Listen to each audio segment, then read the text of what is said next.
Here we go. Good afternoon. Happy Gemini full moon. How are you out there?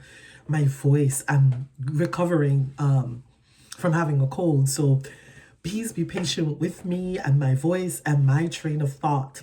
So, hi. Now is the time for you to develop a new prayer, new affirmations, and new spells over your life.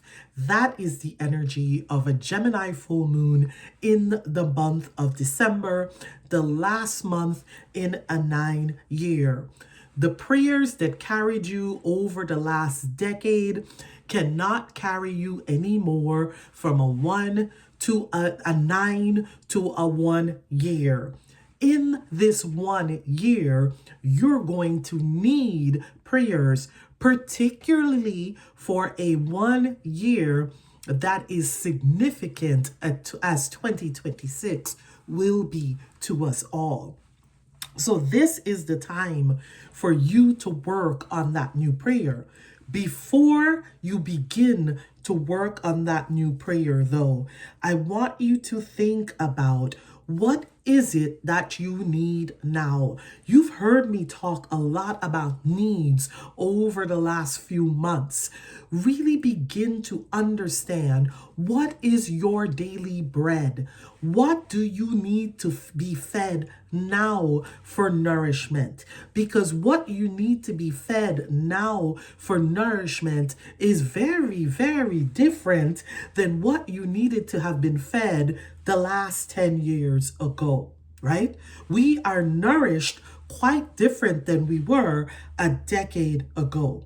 On top of that, the grieving that has come with this last year has created empty spaces inside of us that needs to be filled differently than before.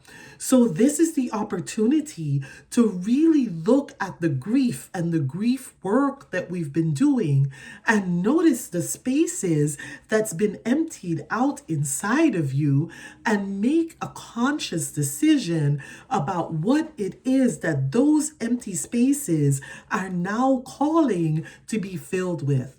The universe hates a vacuum, and so something will take the place in those empty spaces that's been emptied out by grief. But you have got to decide, what is it that you are now calling in to those spaces that grief left emptied? The grief, one thing I want us to recognize is that the grief and the transformation over this last decade did not stop or reverse the alchemical process of you becoming. No, it did not, my love. You are still on the best track to becoming gold. So the grief did not turn your gold into lead. No, it did not. So please stop rationalizing your golden desires and making them mundane because you have suffered grief. Your golden desires still calls forth an alchemical process, still deserves an alchemical process where you can remove the rationalization and the mundane from your gold. This is the time to really uplift your golden desires in the face of the mundane, in the face of grieving, in the face of day-to-day reality. I still want you to notice that you are well on your way to alchemical gold. And that is one of the messages that is coming through really strongly for you on this new moon. In the face of uplifting our golden desires, we're going to need the work of release and we're going to need the work of protection to protect those golden desires as we go forth, right?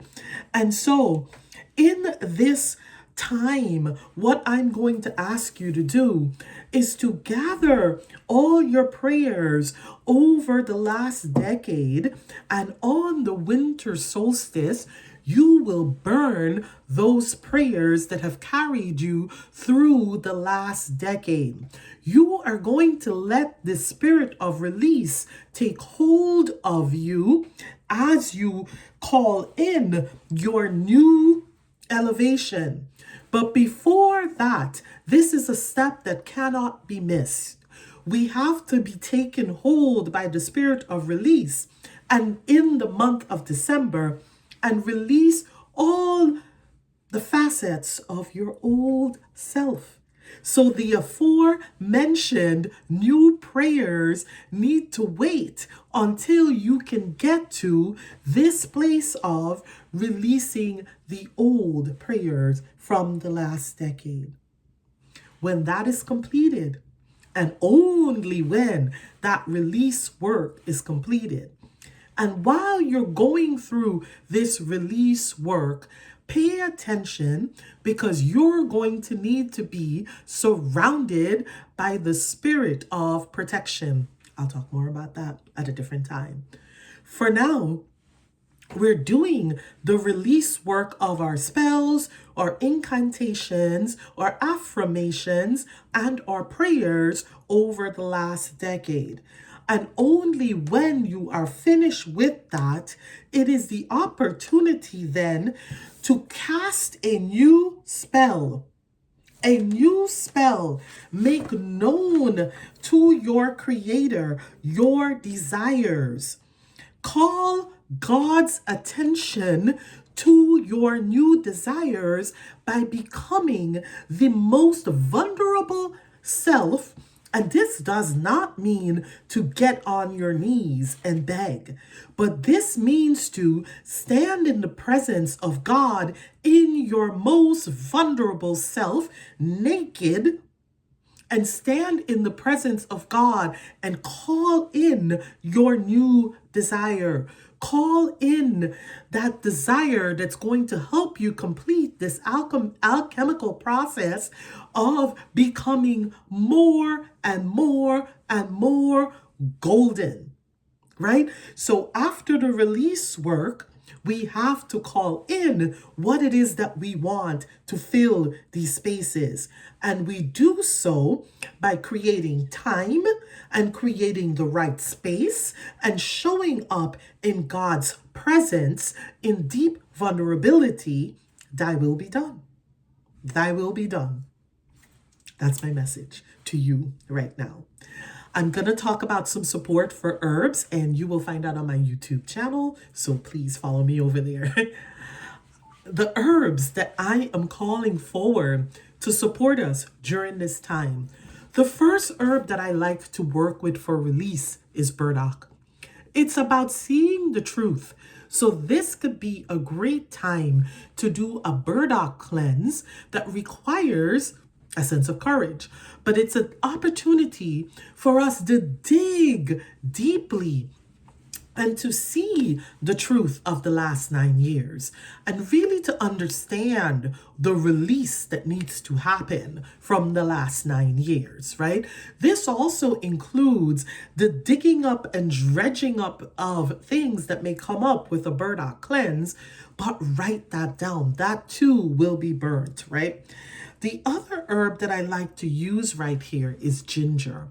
Ginger helps us to open up and warm us up to the cold and the frozen places inside of us that grief may have created a home.